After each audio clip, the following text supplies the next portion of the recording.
Beverly Hills Supper Club of Southgate, Kentucky. Group Project for Fire Protection 103, Detection and Suppression.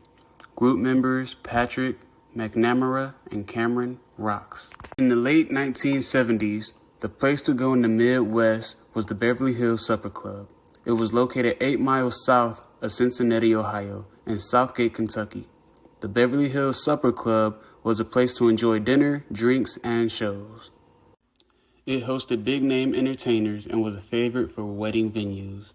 This tragically ended on the night of May 28, 1977. A fire broke out just before Hollywood singer John Davison was to perform. The fire resulted in the death of 165 people and over 200 were injured. As of 2021, it is the 7th deadliest fire in the U.S. history and the 3rd deadliest nightclub fire. The Beverly Hills Supper Club was originally built in 1937. Over the years, an unlicensed architect designed numerous additions to the building. By 1977, the size of the supper club has increased so much that there were few exterior windows and exits were hidden behind second doors. The building was considered one story in height, although a small room was located above the entrance and foyer. The entire building was approximately 65,000 feet.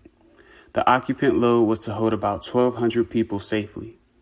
The night of the fire, it is estimated that there were about 2,600 to 3,000 people.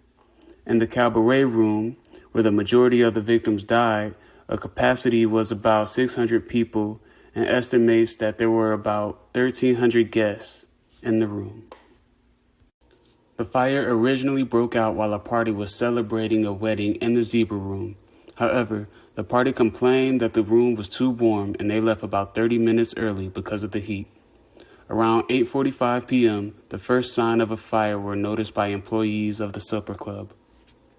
It is believed to have started in a combustible concealed space. Rather than call 911, the employees took it upon themselves to attempt to put out a fire with handheld fire extinguishers. They did not suppress the fire. The staff did not realize that their efforts actually caused a flashover. The smoke was smoldering and filled the ceiling of the Zebra Room. Each time an employee opened the door to the Zebra Room, they gave oxygen to the smoke. The fire quickly took off. At 9:01 p.m., the employees realized they could not stop the fire and called 911. Around 9:05 p.m., the first firefighters arrived on the scene. The night of the fire, the aisles were overcrowded and the wait staff complained that they could barely squeeze by to serve the customers food and drinks because tables and chairs were so closely together. At 9:06 p.m., a busboy, Walter Bailey, announced to the cabaret room that the building was on fire and to leave immediately. Because a pair of comedians had been on stage at the same time, some people assumed the busboy's announcement was part of the comedy routine, therefore no one tried to exit.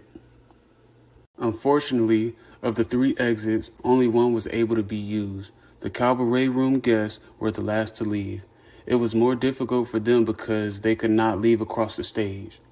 Firefighters described the bodies were stacked up in front of the exit like cordwood.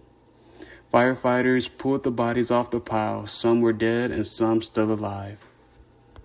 At 9:10 p.m., the power went out. The Beverly Hills Supper Club went completely dark. No one could see where they were going. The smoke was thick and toxic. The people began to panic, and they could not move around the maze of tables and chairs to figure out how to escape, since the exits were not illuminated. By 11:30 p.m., firefighters were told to evacuate. Around midnight, the roof collapsed. The fire smoldered for 2 more days. The fire supply system used as protection that night included numerous types of fire trucks. By the end of the night, 24 fire departments and 522 firefighters were involved in suppressing and fighting the fire. Over the years, historic catastrophic fires changed building codes and regulations. Following the fire investigation, it was determined that the supper club had an insufficient number of exits for a building of its size. Of the 3 in the cabaret room, only 1 was able to be used. According to Kentucky building codes, if 3,000 people were in attendance on the night of May 28, 1977, then there should have been 30 exits. There were only 17 exits. Many of them were locked or behind second doors. Therefore, the egress was not easy for people to exit once the fire began. Power shut off, the rooms were dark, and toxic smoke filled the rooms. These factors increased the difficulty in people trying to escape. Fire detection and suppression were non-existent at the supper club. The staff had not been trained on fire safety. There was no formal evacuation plan in place. There were no fire sprinklers, only handheld extinguishers. The fire took off down the corridor.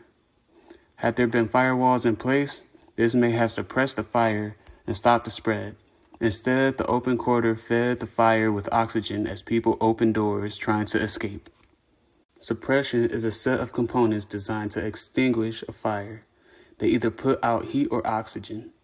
There were a number of violations at the supper club. There were no audible automatic fire alarms. Suppression systems are governed according to the National Fire Protection Association. In a building of more than 300 people, a fire detection system is required. This would have alerted the people to leave. If an alarm sounded, the staff would not have attempted to put out the fire on their own. People in the cafe room exit through the kitchen.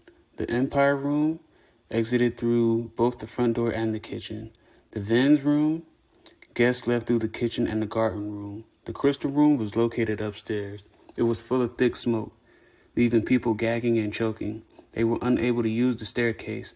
Therefore, they had to use the service stairs and exit through the kitchen. If protection and suppression systems had been in place, lives could have been saved. The Beverly Hills Supper Club lacked sprinklers, fire alarms, smoke alarms, an adequate amount of exit doors that were not blocked, overcrowding, combustible carpets, drapes, and furnishing, faulty wiring, staff that had no emergency plan in place, and had never practiced a fire drill training.